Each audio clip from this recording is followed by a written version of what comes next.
Today we're going to talk about the 3 different stages of conflict and how those can actually cause more of a divide between you and your partner, or even better yet, create a stronger bond between the two of you. My name is Christina Morelli. I'm a couples conflict resolution coach, and my job is to help couples turn their conflict into connection. So let's jump into it. Conflict is inherent with relationships. It is inevitably going to happen at any point, regardless of the type of relationship it is, whether it's romantic or platonic. How we deal with those conflicts is the key to the success of sustaining those healthy, rewarding, long-term relationships, strengthening the trust, increasing that intimacy, and having a stronger connection with the person that you love so much. Now, have you ever had a fight with your partner and at the end you both felt resolved, you both felt heard, you both felt seen, and you just love that person even more? You felt stronger on the other side of that conflict. You're like, we can do anything. We can accomplish any challenge or overcome anything that comes up in our relationship because we have that strength now between the two of us. Or have you ever been in conflict where you're like, I can't trust my partner. I'm afraid to even bring this up because I don't want it to cause a fight because it only causes more hurt, more pain, feeling potentially unseen and unheard, undesired, uncared for, and unloved. Well, that's why we want to talk about the 3 different stages of conflict. We're first going to start with pre-conflict. There's pre-conflict, during conflict, and then post-conflict. I'm going to approach the during conflict and post-conflict topics on a different video, so stay tuned for those. But today, like I said, we're going to focus on pre-conflict.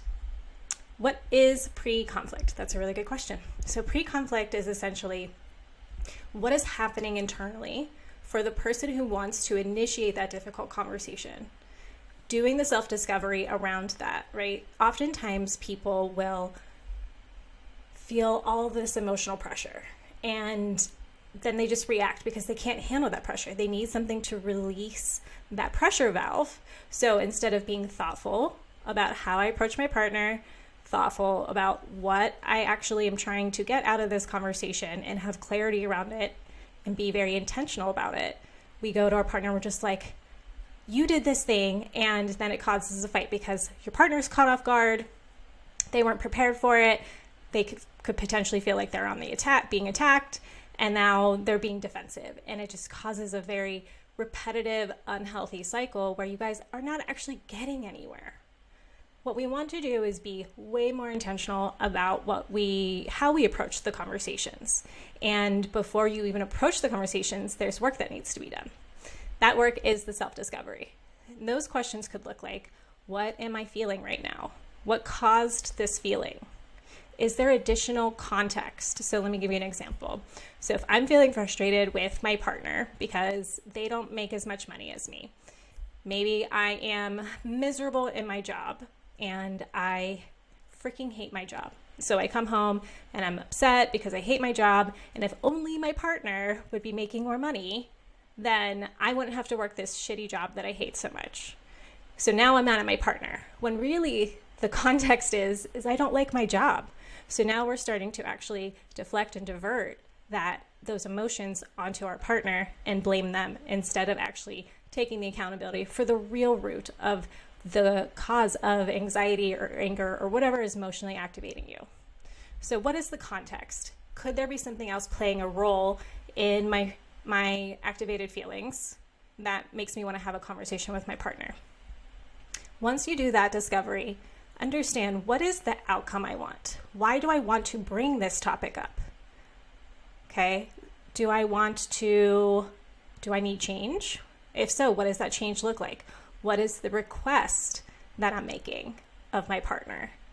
What do I need to happen in order to avoid this situation from happening again? So getting really clear on the request that you're asking and the outcome that you want. The other really positive thing that you could do is understanding the benefits that it has for both of you. So if you're making a specific request, how does this benefit both you and your partner? Okay. Once you do that self-discovery and have a lot of clarity around it, make sure that you are also doing some emotional regulation. The last thing you want to do is enter into a contentious conversation with your partner when you're feeling exceptionally emotionally activated. I've never seen it work out positively. So, and as a coach, I've been doing this for 10 years.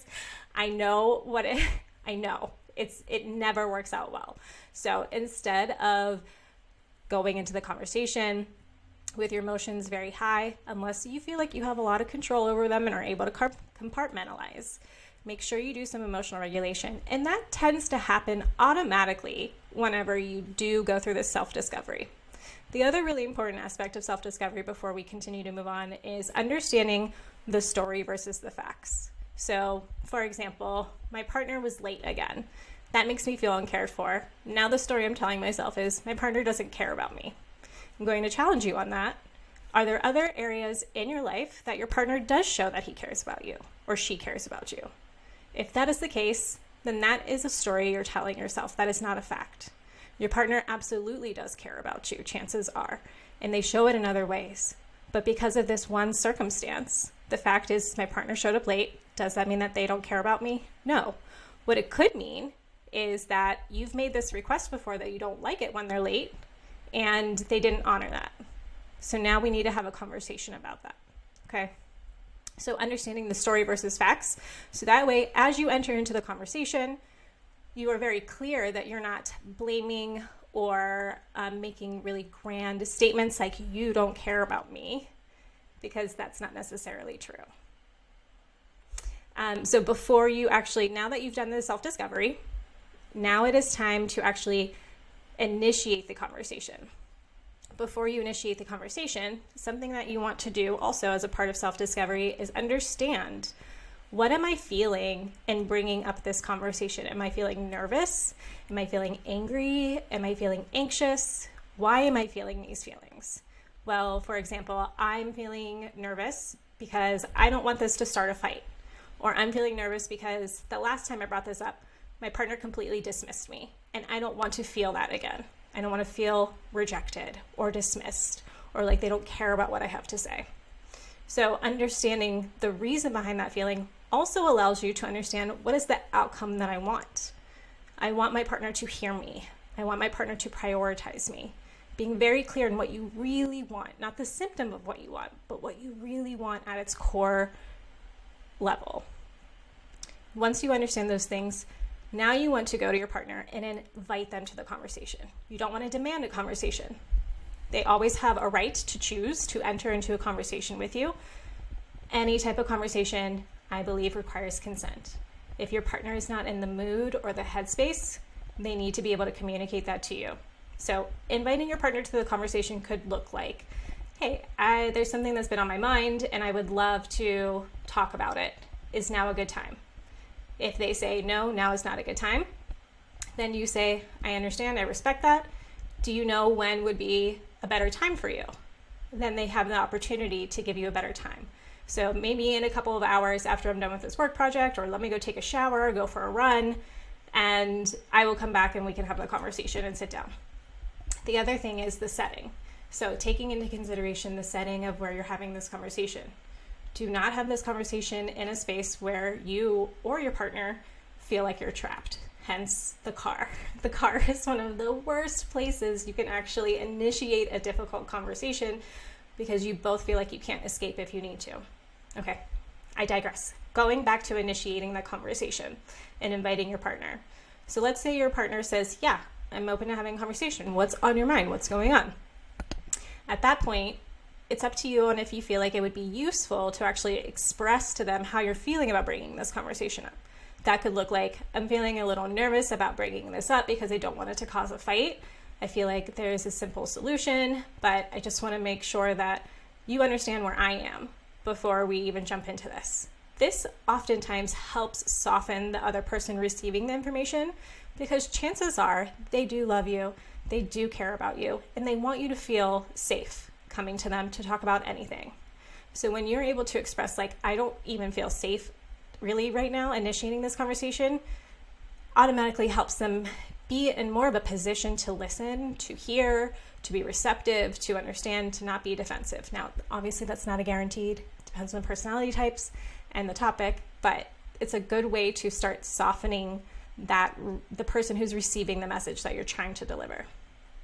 And then after you talk about that, you can now go into the topic of, hey, I wanted to talk about you being late the other night. And ask them about the outcome, right? So tell them my goal for this conversation is that you're able to hear what I'm saying. You understand the importance of why being on time matters so much to me. My other goal is also to understand why you were late. Is that something that I could have helped support you in, or was something really going on that you just didn't have an option, like being late was inevitable because of work or something like that? And how can I be more understanding to your circumstances? So this is the goal, and it provides a benefit for both of you. You both feel heard, you both feel seen, and the intent is to come to a solution on how we can avoid this in the future in a loving and supportive way. So now at this point, they have the topic, how you're feeling, the goal, and also the benefits. And I think it's really important before you even really jump into the meat of the conversation, which would be transitioning into the during the conflict stage, is getting the buy-in to the goal. So saying something along the lines of like, how does that sound to you? Is that something that you can get on board with? Coming up with solutions so we don't have to, continuously have this conversation. And usually they will say yes, because remember, you guys are allies. You are not enemies. You are friends, not foes.